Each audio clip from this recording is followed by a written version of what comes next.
Cette émission est une présentation de KitchenAid et de Accent Meubles. Qu'est-ce qu'on mange? Fameuse question. J'ai 4 recettes à vous proposer, 4 recettes rapides. Restez là.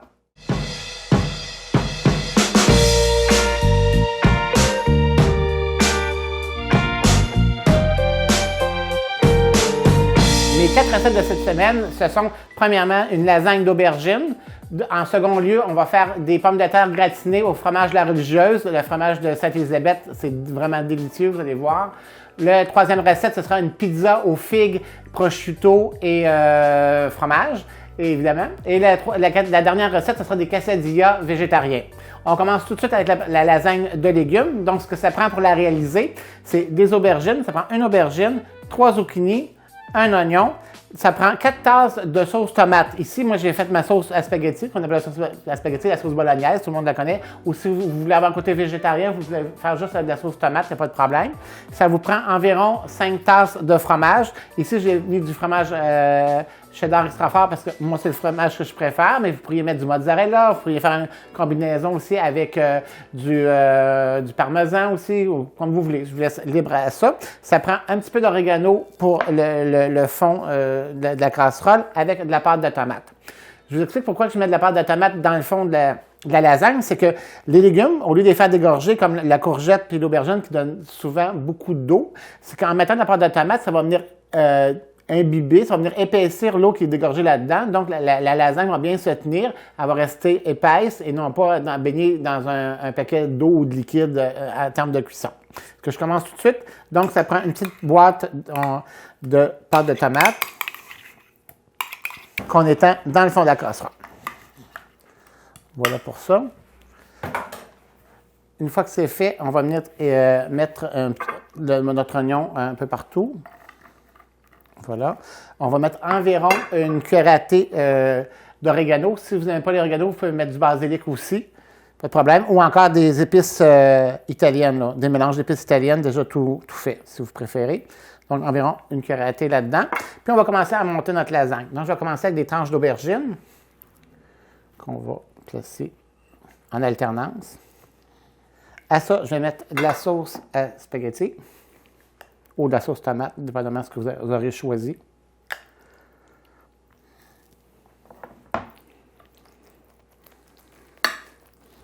Je vais mettre de la courgette. Je vais mettre un peu de fromage parce que le fromage, en refroidissant, ça va faire aussi le côté texture qui va faire en sorte que les étages vont se tenir parce que le fromage, oui, en chauffant, il va se liquéfier, c'est sûr, mais après ça, en refroidissant légèrement, il va retenir la texture de la lasagne tout ensemble aussi, étant donné qu'il n'y a pas de pâte, il n'y a pas de féculent là-dedans. Donc, on vient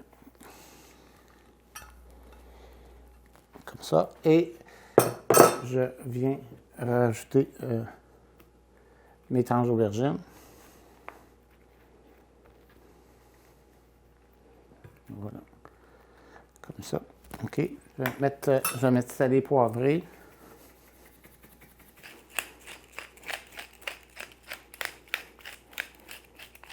Et on vient rajouter de la sauce tomate.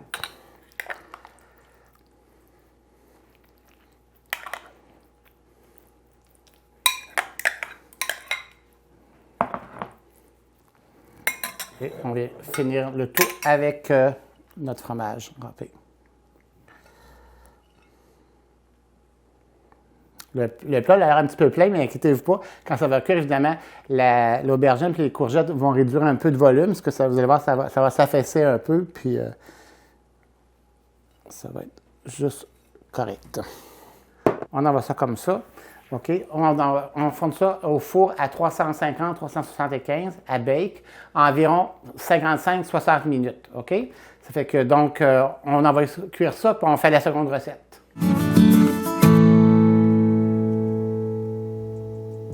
Ma seconde recette, c'est une pizza aux figues, prosciutto, fromage et confiture d'oignon ou confit d'oignon, ça dépend comment vous voulez l'appeler.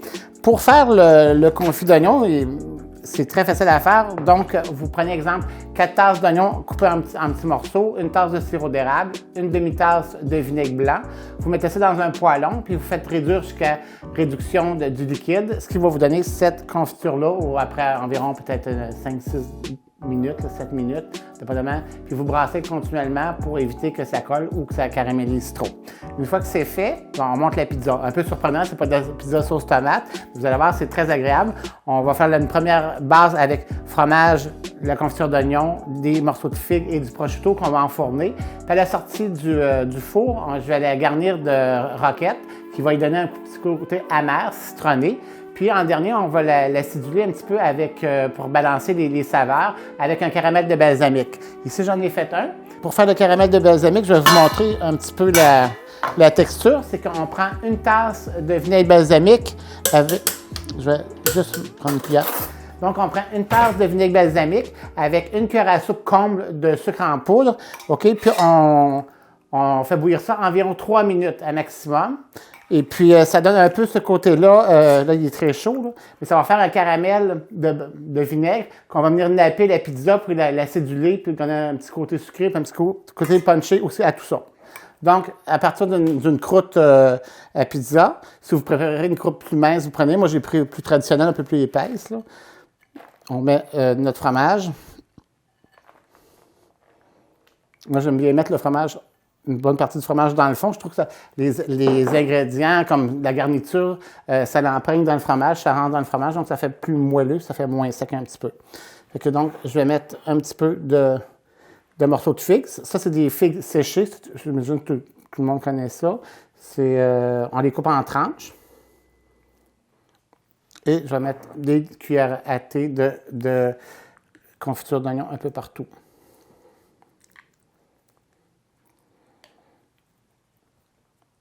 Vous allez voir, c'est un peu dense parce qu'elle est froide, la confiture d'oignon, mais une fois qu'on va faire réchauffer la pizza, ça va se liquéfier et ça va se répartir un peu partout avec le fromage. Puis c'est sûr que comme c'est un peu aigre-doux, parce qu'il y a du vinaigre quand même dedans, ça ne sera pas trop sucré. Parce que je vais venir rajouter le restant du fromage par-dessus. Et on va garnir avec du prosciutto. Ça fait quand même une bonne pizza, hein? Que je prends des petites tranches de prosciutto que je vais venir mettre un peu partout comme ça. Ça va donner au côté un peu salé à la pizza. Ça va rééquilibrer les saveurs du sucré. Voilà. Donc, le prosciutto dans le four, il va sécher un petit peu, il va venir plus concentré en sel, parce que ça va être intéressant, ça va faire un côté aussi couche-couche à notre pizza. OK? Parce que la pizza, on l'envoie au four à 400-425. Si vous avez une convection, c'est encore mieux. 425, environ 12 à 15 minutes maximum. Et puis après, quand elle est sortie du four, ben, on la continue. Est-ce qu'on va pour la troisième recette? On est pressé?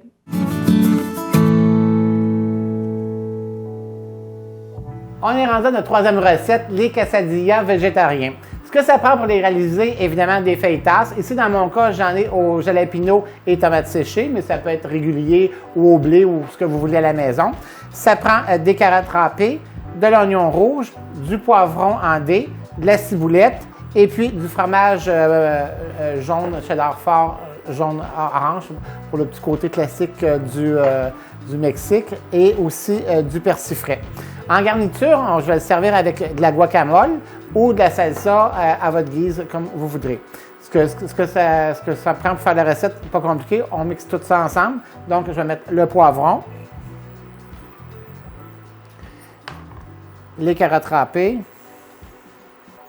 Je râpe les carottes parce que je ne veux pas les mettre en dés, parce que ça va comme s'ils n'ont pas été blanchis. Et comme ils cuisent à la poêle, il faut quand même que ça cuise assez rapidement, il ne faut pas qu'il reste dur non plus. De l'oignon rouge, ciboulette et le persil. Couper le persil en dessous.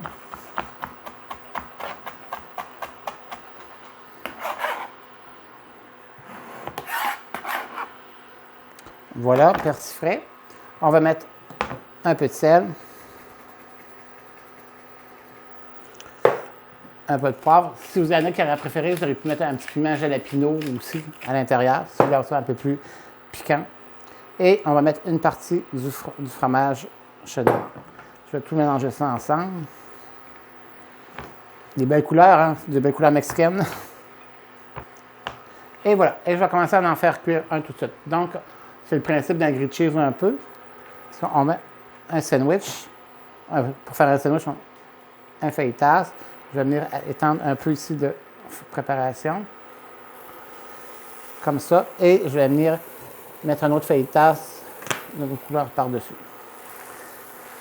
L'idée, c'est de bien presser ça. Et le petit truc, ben, je prends un autre poêle et je l'envoie par-dessus comme ça. On va le laisser griller un peu, puis on va le retourner de côté. Vous faites cuire à feu moyen.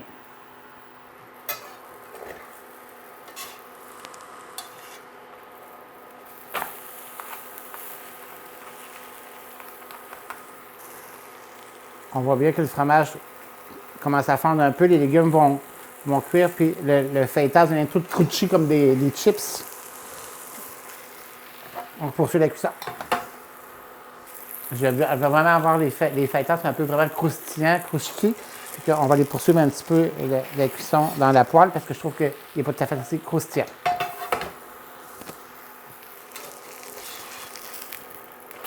On sent bien. C'est parfait, c'est ce qu'on voulait. Je vais en mettre un de côté, puis on va en faire des secondes. Ça, je remets de la préparation.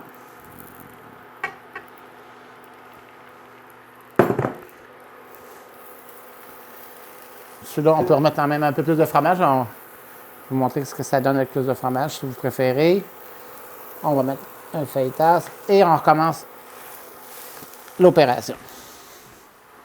On voit bien ici que le côté croustillant du chose, c'est vraiment cassant, c'est comme un chips. Donc, ce qu'on va faire, on entend bien le petit croc.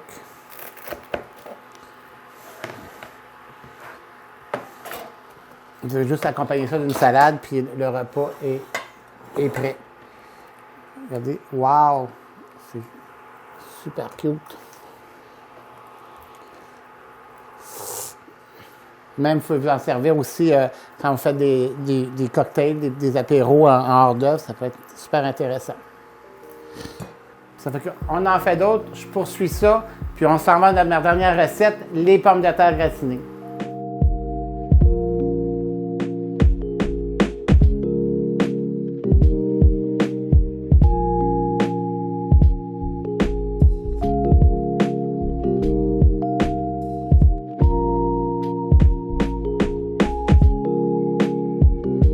La dernière recette pour parents pressés. Je me suis inspiré pour faire la recette d'une raclette. Vous savez, la fameuse raclette traditionnelle suisse où il y a un grimoire, où on prend une demi-moelle de fromage. Exemple, ici, j'ai la religieuse qui vient de Saint-Élisabeth, que tout le monde connaît dans la région, et un peu partout dans le Québec. On fait griller, puis le fromage gratine un petit peu, puis on le bascule, puis on le coule sur, exemple, des pommes de terre ou des morceaux de viande. Je me suis inspiré un peu de cette recette-là pour recréer ça, mais à la maison et sans grimoire. Notre grimoire, nous, ça va être le braai. C'est que donc, ce qui est facile à faire, vous prenez des pommes de terre. Moi, j'ai pris des pommes de terre grelots que j'ai fait cuire. Je les coupe en deux. Et puis, on va mettre le fromage, on va les faire gratiner, mais on va faire gratiner, mais légèrement doré. On ne veut pas que ce soit gratiné comme, un exemple, une lasagne des fois. C'est juste comme le fromage devient mollo, un petit peu doré et pas plus que ça. Avec ça, comme toute bonne raclette, on va accompagner ça de viande séchée. Exemple, ici, j'ai pris du prosciutto, mais ça peut être du bœuf séché ou des viandes sauvages séchées aussi qui existent, comme du canard, aussi des magrets de canard séchés. Puis avec des petits cornichons, soit des cornichons ici, sont des cornichons sucrés ou à la nette ou vos cornichons maison, si vous en faites, c'est encore bien mieux. Fait que donc, je commence tout de suite la fameuse recette. Donc, je vais prendre un morceau de fromage et je vais râper. Je vais garder la peau. Si vous n'avez pas du fromage à la religieuse, bien dommage, mais vous pouvez prendre un autre fromage, exemple un fromage suisse aussi à votre goût, et puis ça peut convenir aussi. Donc, on va prendre le fromage, on va en mettre amplement. sur nos pommes de terre. Je vais envoyer ça au grille du four, et puis quelques minutes, et puis je vous reviens avec tout ça.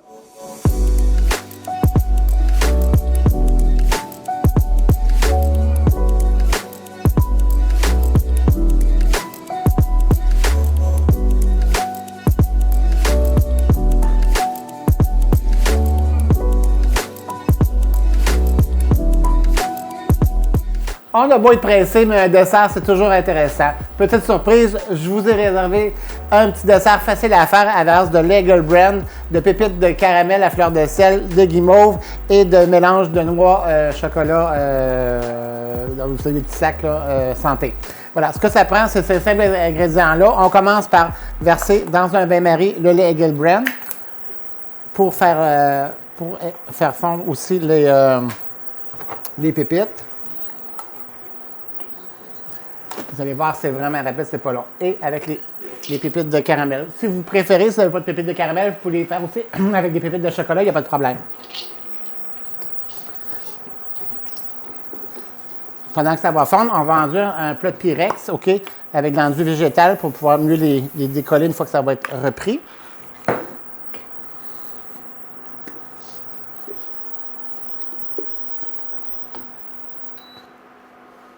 Alors, donc, c'est déjà fondu, ça ne prend pas de temps. Vous n'oubliez pas, hein, toutes les recettes sont marquées sur le site de la TVCBF. Vous allez voir Expressément Cuisine, vous cliquez et vous allez avoir tout le descriptif de chaque recette. Au caramel fondu, ça sent vraiment bon, ça sent le caramel, ça sent la cuisine de grand-maman. Alors, donc, on rajoute un sac de guimauve, pour y mettre des guimauves goût nature aussi, puis environ 2 tasses de noix mélangées avec, là, il est avec des pépites de chocolat. On mélange tout ça. Vous allez voir, ça va faire un super de bon petit dessert rapide. Et on verse tout ça dans le moule ici.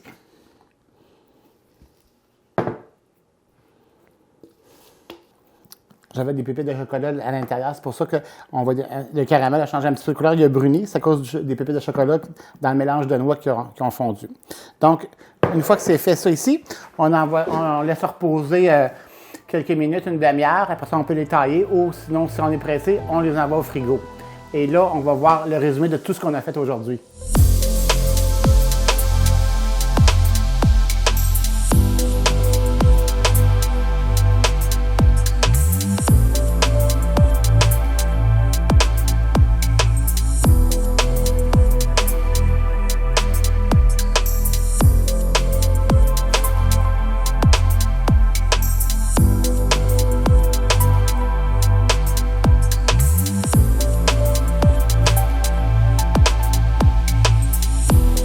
Voici le résultat de notre super rapide.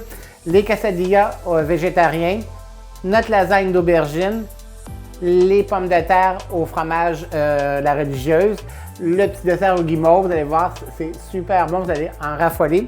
Et notre pizza aux figues, vous vous souvenez, ce qui reste à faire avec la pizza, c'est de la couvrir ici de roquettes, comme ça, qui va donner des petits goûts acidulés, comme je disais, et de la garnir de mon caramel de balsamique sur le dessus. On en met un autre. Ça fait que je vous souhaite un bon appétit. Au plaisir que vous essayez tout ça. À la prochaine. Bye!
Cette émission était une présentation de KitchenAid et de Accent Meubles.